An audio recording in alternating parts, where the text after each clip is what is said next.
Les trois principes de la robotique d'Asimov peuvent-ils contraindre l'IA? Que pouvons-nous faire d'autre pour empêcher l'intelligence artificielle de nuire à l'humanité? L'intelligence artificielle a maintenant complètement imprégné notre vie quotidienne, des assistants vocaux dans les smartphones à toutes sortes de logiciels d'applications d'IA en passant par les voitures autonomes. Et l'IA transforme notre monde à un rythme sans précédent. À ce moment-là, il est inévitable que nous nous inquiétions également du fait que l'intelligence artificielle est si puissante qu'un jour, elle ne sera plus contrôlée par l'homme, ne nuira-t-elle pas à l'humanité ou même la gouvernera-t-elle? Peut-on l'apprivoiser? Que pouvons-nous limiter? Beaucoup de gens pourraient penser immédiatement aux fameux trois principes de la robotique. Mais cette loi de comportement suprême des robots, qui a toujours été présentée comme elle était proposée il y a plus de 80 ans, et fonctionne-t-elle vraiment pour l'IA d'aujourd'hui? Rappelons d'abord comment sont apparus les trois principes de la robotique. En 1942, le romancier de science-fiction américain Isaac Asimov, dans sa nouvelle de science-fiction Runarund, a proposé pour la première fois les trois principes de la robotique. Par la suite, Asimov a suivi cette configuration dans toutes ses œuvres de science-fiction, et les trois principes de la robotique sont devenus de plus en plus connus et sont devenus la constitution du monde de la robotique dans le cœur des gens. Les trois principes de la robotique ont également établi un code de conduite de base pour le développement des premiers robots. En quoi consistent ces trois principes? Le premier principe est que les robots ne peuvent pas nuire à un individu humain ou être témoin d'un danger pour un individu humain sans tenir compte de la manchette. Cet article met l'accent sur le fait que les robots sont sûrs pour la vie humaine et ont une responsabilité de protection pour s'assurer qu'ils ne deviennent pas des outils pour nuire à l'homme et qu'ils doivent donner un coup de main lorsque l'homme est en danger. Deuxième principe. Le robot doit obéir à l'ordre que lui donne l'homme, sauf lorsque cet ordre entre en conflit avec la première loi. Cet article souligne que les robots doivent suivre les instructions des humains, mais seulement si ces instructions ne mettent en danger la sécurité d'aucun humain et si quelqu'un ordonne au robot de nuire à une autre personne, il ne peut pas les exécuter. Le troisième principe est que le robot doit essayer de se protéger sans violer la première et la deuxième loi. Ce principe confère au robot une certaine capacité d'autoprotection. Après tout, si le robot ne peut pas s'auto-assurer, il ne peut pas non plus respecter les deux premiers principes. Les trois principes de la robotique, qui fournissent une direction claire pour contraindre le comportement des robots, ont longtemps été considérés comme des normes importantes pour garantir la coexistence harmonieuse des humains et des robots. Mais peu importe à quel point les trois principes de la robotique sont bien établis, c'est après tout un produit de plus de 80 ans. Quand Asimov a proposé ces trois grands principes, c'était de l'imagination pure et simple, comment l'application pratique fonctionnait, et cela ne pouvait pas être vérifié auparavant. Mais maintenant, avec le développement rapide de l'intelligence artificielle, en particulier l'avènement de l'apprentissage profond et de l'apprentissage par renforcement, les trois principes de la robotique exposent de nombreuses limites face à l'IA actuelle. Tout d'abord, la complexité et l'autonomie de l'IA vont bien au-delà de ce qu'Asimov avait imaginé à l'origine. Les systèmes d'IA d'aujourd'hui ne se contentent pas de suivre les règles prédéfinies que les humains lui ont données. L'IA peut prendre des décisions complexes grâce à l'apprentissage et à l'auto-optimisation de grandes quantités de données.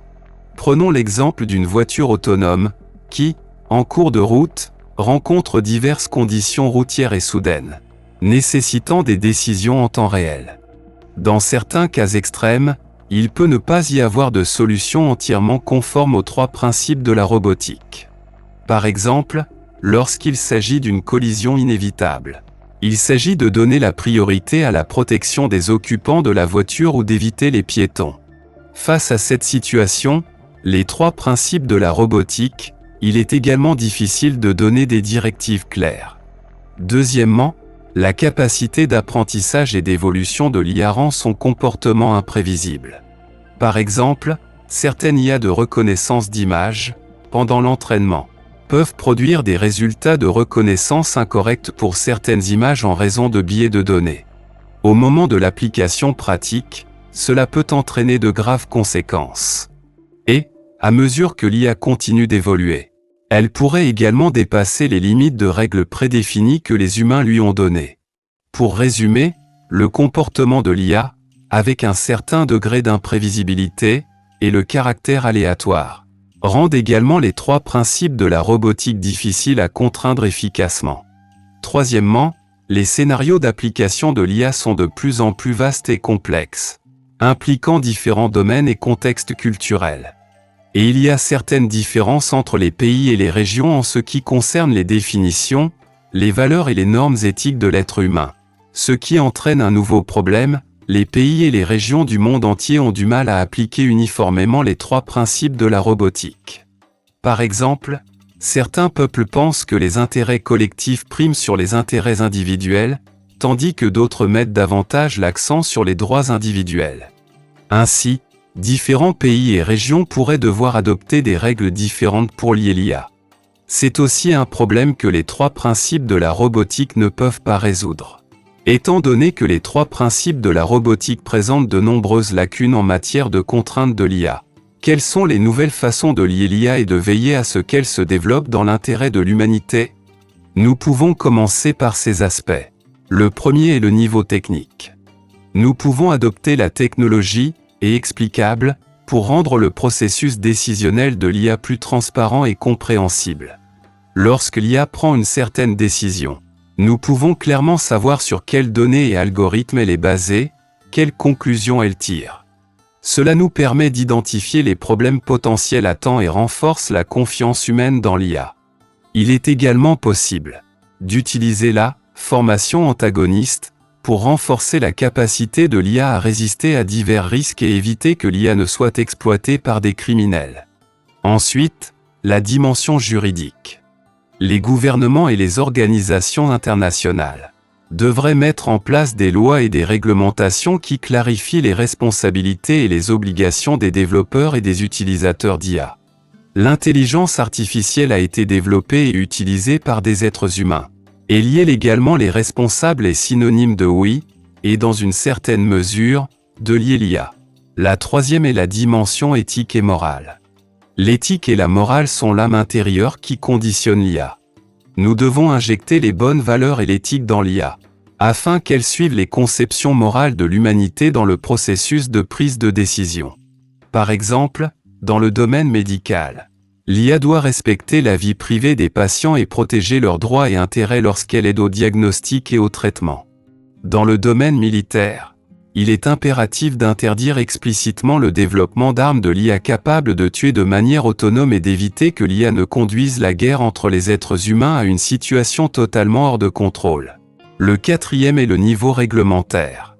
Les gouvernements et les organisations devraient mettre en place des équipes de réglementation professionnelles pour superviser le développement et l'application de l'IA en temps réel, détecter et éliminer les risques potentiels en temps opportun. Né il y a plus de 80 ans des 3 principes de la robotique, bien qu'ils ne répondent pas entièrement aux besoins réels de l'IA contraignante. Il a néanmoins une certaine valeur de référence. Nous voulons rendre hommage à des créateurs comme Asimov, et sans les fantasmes scientifiques de leur génération, nous n'aurions probablement pas pénétré dans cette ère de développement rapide de l'intelligence artificielle en si peu de temps. Avez-vous d'autres astuces pour l'IA contrainte? Tout le monde est invité à laisser un message pour discussion. Bienvenue à vous abonner et partager ma chaîne. Je vais continuer à partager plus de connaissances ici et à la prochaine fois.